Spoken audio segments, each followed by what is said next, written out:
अब हम पढ़ेंगे नर्वस कोऑर्डिनेशन।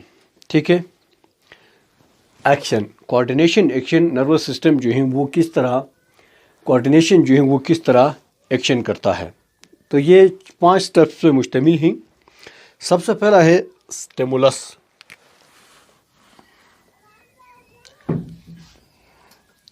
अब स्टिमुलस की डेफिनेशन क्या है? Any change in environment which can be detected by organism or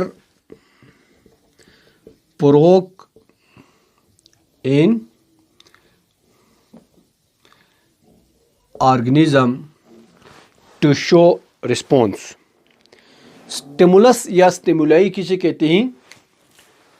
कोई भी ऐसी तब्दीली जो इन्वायरमेंट में हो, वो इंटरनल इन्वायरमेंट भी हो सकते हैं या एक्सटर्नल इन्वायरमेंट भी हो सकते हैं, जिसे ऑर्गेनिजम्स या लिविंग थिंग्स जो हैं डिटेक्ट कर सकें, जिसका हमें क्या हो, महसूस हो, इसको क्या कहते हैं?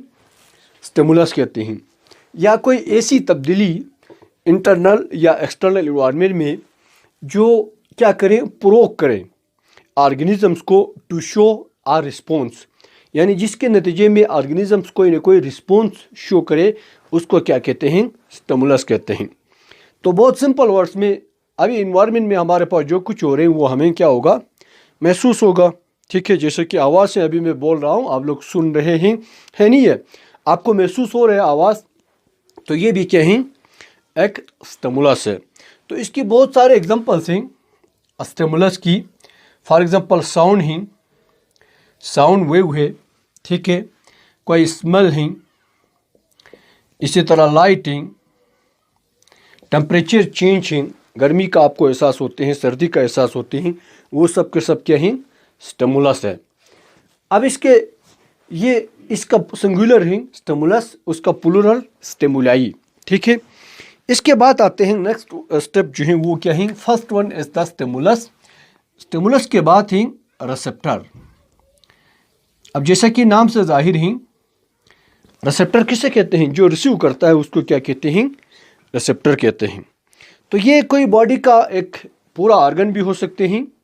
ठीक है, it may be a body organ,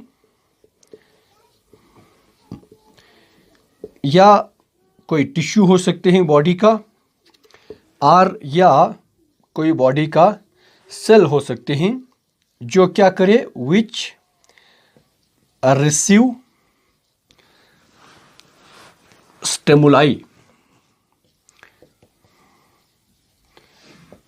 जो स्टिमुलस को रिसीव करता है उनको हम क्या कहते हैं? रिसेप्टर कहते हैं। ठीक है, तो ये पूरा का पूरा एक ऑर्गन हो सकते हैं, या कोई टिश्यू हो सकते हैं, या सिर्फ एक सेल हो सकता है। अब इन सब का हम अगर आपको एग्जांपल दे दें, जैसे कि आपकी जो मैं आप बोल रहा हूँ, आप लोग सुन रहे हैं, तो किधर से सुनता है? एयर। एयर जो है वो पूरा एक ऑर्गन है। एयर क्या है? साउंड का रिसेप्टर है। ठीक है, इसी तरह लाइट है, उसको डिटेक्ट करते हैं बाई आई, आंख से आपको पता चलता है ना लाइट। ये क्या करते हैं? It receive sound, sound wave की फॉर्म में आते हैं, और एयर क्या करते हैं? इसको डिटेक्ट करता है। इसी तरह स्मेल ही, नोज, इससे आपको क्या पता चलते हैं? स्मेल, ये केमिकल को क्या करते हैं? डिटेक्ट करता है।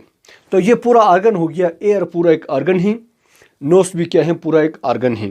लेकिन जो पेन रिसेप्टर हैं हमारे स्किन में, जिस्म के हर हिस्से में आपको दर्द होता है, तो दर्द को डिटेक्ट करने के लिए सिंगल सेल होता है, एक सेल जो है ही पूरा क्या करते हैं? नर्व सेल जो है वो पेन को रिसीव करता है। समझ गया? अब इसके बाद थर्ड स्टेप जो है वो कोऑर्डिनेशन है, सॉरी कोऑर्डिनेटर।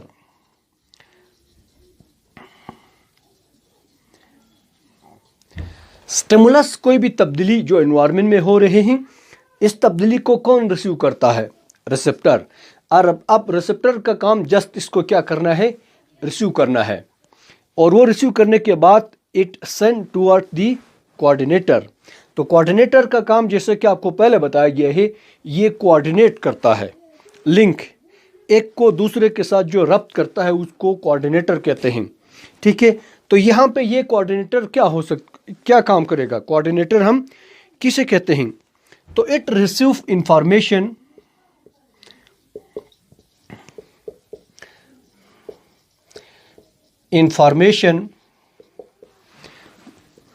From receptor. ये रिसेप्टर से क्या करेगा? इंफॉर्मेशन के रिसीव करेगा इन send message to effector.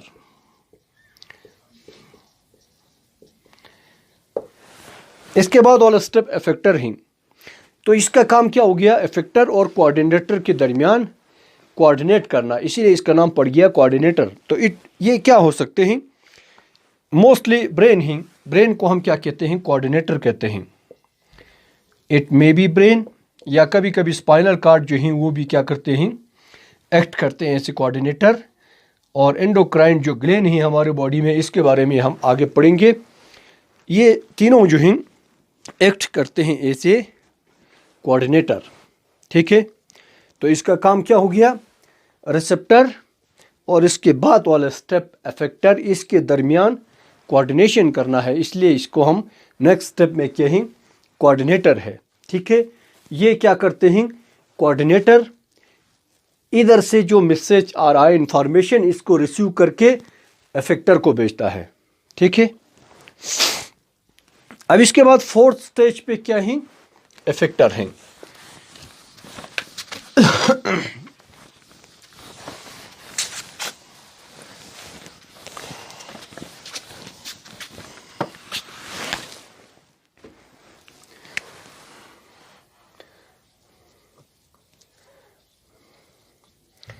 Effector की डेफिनेशन में हम क्या लिखेंगे? Effector is the body part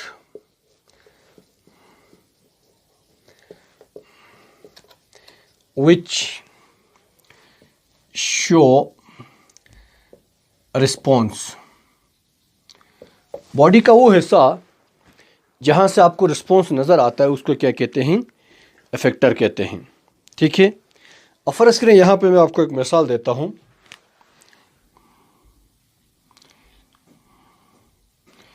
ये एयर है, ठीक है, किसी का।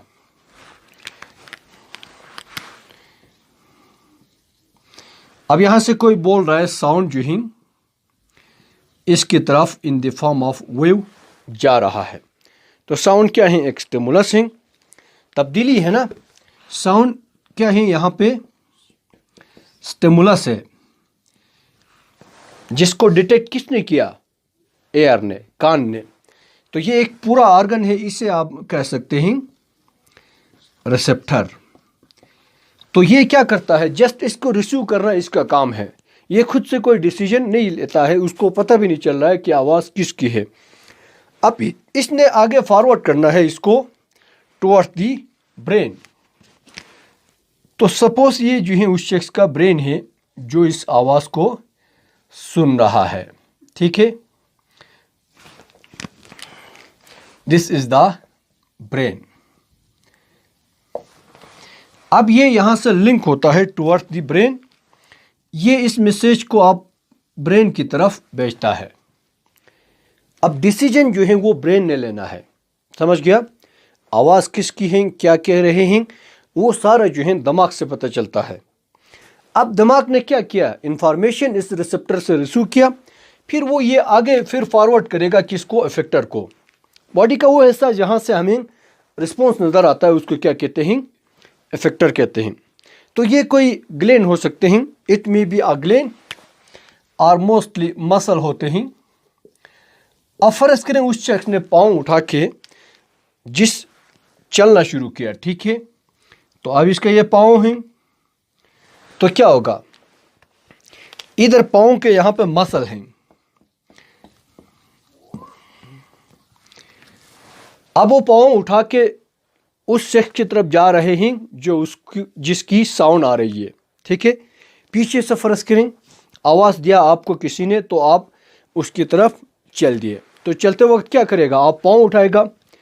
तो ये डिसीजन किसने लिया, दिमाग ने। अब ये क्या करेगा, इसको फिर सेंड करेगा टुवर्ड्स दी इफेक्टर। तो क्योंकि यहाँ पे हमें रिस्पॉन्स नज़र आ रहे, तो इसको हम क्या कहेंगे, इफेक्टर कहेंगे। ठीक है, पाँव का मसल को आपने इस्तेमाल करके पाँव उठाया है। ठीक है, तो last one is the response. Response कहते हैं action shown by effector. Action shown by effector is called response. Response का सिंपल मीनिंग क्या है, जवाब देना। ठीक है, जैसे कि उस शख्स ने पाँव उठाया, ये इसका रिस्पॉन्स है, या उसकी मर्जी है वो अपने जगह पर बैठे सिर्फ उसको वापस जवाब में कुछ बोलेंगे, तो ये उसका भी रिस्पॉन्स है। ठीक है, कोई भी एक्शन जो इफेक्टर से आपको नज़र आता है, इसको क्या कहते हैं, रिस्पॉन्स कहते हैं। ठीक हो गया।